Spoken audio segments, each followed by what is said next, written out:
இந்த அளவுக்கு நாம் தெளிவாக விளங்க வைக்கிறோம். ஏன் தெரியுமா? இன்று பார்க்கின்றோம், மக்கள் அந்த காலத்திலே குர்ஆனை அவர்கள் மௌத்தானவர்களுக்காக ஹதியா செய்வதற்கு மட்டும்தான் குர்ஆனை ஓதினார்கள். அதிகமான மக்கள் குர்ஆனிலே சூரா யாசீனைத்தான் அதிகம் ஓதுவார்கள். குர்ஆனுடைய 36வது அத்தியாயம். அதிகமான மக்களுக்கு யாசீன் சூரா குர்ஆனில் உள்ள ஒரு அத்தியாயம் என்று கூட தெரியாமல் இருந்தார்கள் மக்கள். அந்த அளவுக்கு யாசீன் சூரான்னு சொன்னா அது சும்மா இந்த மௌலிது கிதாப் மாதிரி ஒரு கிதாப் நினைத்து கொண்டிருந்தார்கள் அந்த காலத்து மக்கள். அப்படி இருந்த மக்களுக்கு யாசீன் சூரா என்பது அல் குர்ஆனிலே உள்ள 36வது அத்தியாயம் என்பதை நாங்கள் சொல்லிக் கொடுத்தோம். அது மாத்திரமல்ல, வெள்ளிக்கிழமை மாலையிலும் திங்கட்கிழமை மாலையிலும் குடும்பத்திலே மௌத்தானவர்களுக்காக யாசீன் சூராவை கத்தம் என்று ஓதி வந்தார்கள். அவர்களுக்கு அதனுடைய நன்மையை ஹதியா செய்வதற்கு ஓதி வந்தார்கள். அதே நேரத்திலே அவர்கள்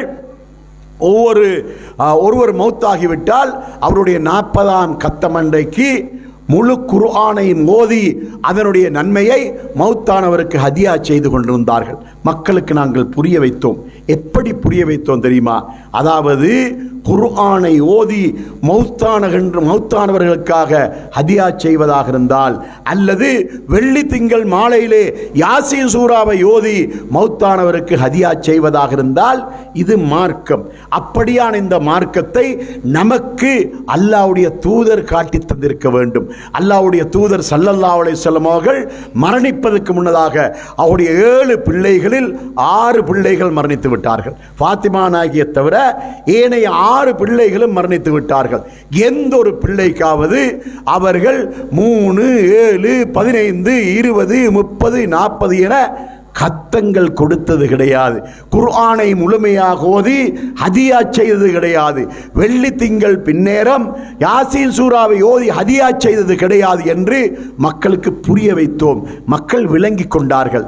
அது மாத்திரமல்ல, இன்னும் ஒரு வகையில் அவர்களுக்கு புரிய வைத்தோம். அது எப்படி தெரியுமா? அதாவது இந்த நாட்டில் இருக்கின்ற அதிகமான மக்கள் மதுஹப் ரீதியாக ஷாஃபி இமாமுடைய மதுஹபை பின்பற்றக்கூடிய மக்களாகத்தான் இந்த மக்கள் இருந்து வந்தார்கள். இப்பொழுதுதான் மதுஹப் என்று சொன்னால் இமாம்கள் அவரவருடைய ஆய்வுகளை சமர்ப்பித்தது என்ற விளக்கத்தை மக்கள் விளங்கிக் கொண்டார்கள். அன்று மதுஹப் என்ற ரீதியில் இந்த இலங்கையில் எல்லா மக்களும் ஷாஃபி இமாமுடைய பெயரில் உள்ள ஷாஃபி மதுஹபைத்தான் அவர்கள் ஏற்றுக்கொண்டிருந்தார்கள்.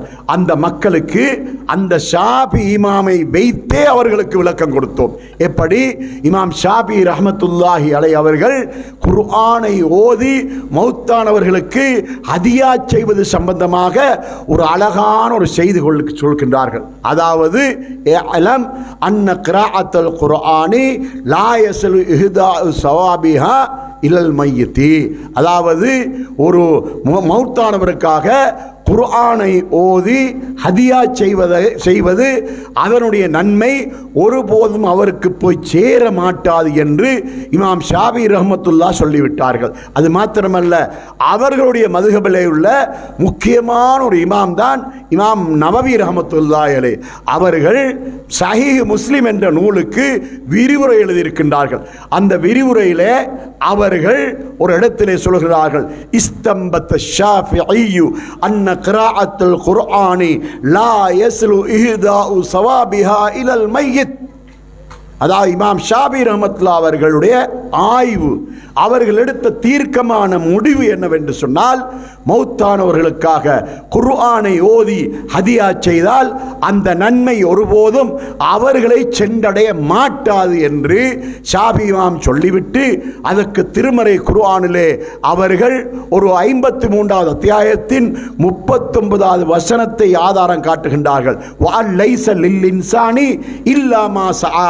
ஒரு மனிதன் தனக்காக தான் முயற்சி எடுத்து தேடிக்கொண்டதன்றி வேறு எதுவும் கிடையாது என இமாம் ஷாஃபி ரஹ்மத்துல்லாஹ் சொன்னதாக நவவி இமாம் அவர்கள் சொல்லுகின்றார்கள். இந்த செய்திகளை எல்லாம் மக்களுக்கு சொன்னோம். இன்று உங்களது ஊரிலே 3, 7, 15, 20, 30, 40 என கத்தம் இருக்கின்றதா? இந்த அன்றாபுர டிஸ்ட்ரிக்ட்ல இருக்கிறதா? இலங்கையில் இருக்கின்றதா? அது எனக்கு தெரியாது. ஆனால் எங்களது பிரதேசத்தை பொறுத்தவரை, கேகாலை மாவட்டத்தை பொறுத்தவரையில் இந்த கிடையவே கிடையாது. துடைத்தறியப்பட்டு விட்டது. அந்த அளவு கத்தம் கிடையாது. ஆனால் மௌத்தானவருக்காக அவருடைய பேரிலே சதகத்துன் ஜாரியா என்ற நடைமுறையை இன்று நாம் நடைமுறைப்படுத்துவதற்கு காட்டி கொடுத்திருக்கின்றோம். நிறைய சதகத்துன் ஜாரியா செய்கின்றார்கள். அதாவது வீடு இல்லாதவர்களுக்கு வீடு கட்டி கொடுக்கிறார்கள். வீட்டுக்கு தண்ணீர் இல்லாதவர்களுக்கு அவர்கள் தண்ணீர் கனெக்ஷன் எடுத்து கொடுக்கின்றார்கள், ஓட்ட கனெக்ஷன் எடுத்து கொடுக்கின்றார்கள். அதே போல கரண்ட் இல்லாதவர்களுக்கு கரண்ட் எடுத்து கொடுக்கின்றார்கள். படிக்க வசதி இல்லாத பிள்ளைகளுக்கு படிக்க உதவி செய்து கொடுக்கின்றார்கள். இப்படியான சதகத்துன் ஜாரியாக்களை மௌத்தானவர்களுடைய பேரிலே செய்யுங்கள் என நாம் வழிகாட்டினோமே, அதை இன்று மக்கள் பின்பற்றி கொண்டிருக்கின்றார்கள். சகோதரர்களே, நாம் என்ன சொல்லுகிறோம் என்றால் இதைத்தான் சொல்லுகிறோம். அல்லாஹ்வும் அல்லாஹ்வுடைய தூதரும் மார்க்கம் என்ற பேரிலே எதை நமக்கு செய்து காட்டினார்களோ அதை